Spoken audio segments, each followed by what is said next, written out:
হরে কৃষ্ণ। আচ্ছা, আমার হাতে যে 5টি আঙুল দেখছেন, এই 5টি আঙুল কি সমান দেখুন তো? না, এইটা ছোট, এটা একটু অনেকটা বড়, এটা সব থেকে বড়, এরপরে এটা, এটা ছোট, এরপর এটা আরও ছোট। তাহলে এইটা হচ্ছে সব থেকে ছোট, এরপরে ছোট হচ্ছে এইটা, তারপরে ছোট হচ্ছে এইটা, তারপরে এই দুটো একই সমান মনে হচ্ছে, এইটা বড়।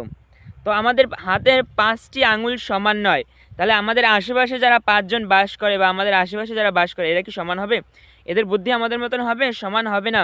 কিন্তু আমাদের মানিয়ে নিতে হবে। অনেক সময় দেখা যায় আমার ভাই বেশি বোঝে, আমার বোন বেশি বোঝে, আমার মা বেশি বোঝে, এ বেশি বোঝে, সবাই বেশি বোঝে। হ্যাঁ, কারণ একটা ফ্যামিলিতে 5জন লোক থাকলে 5জনের বুদ্ধি সমান হবে না, 5জনই সমান বুঝবে না।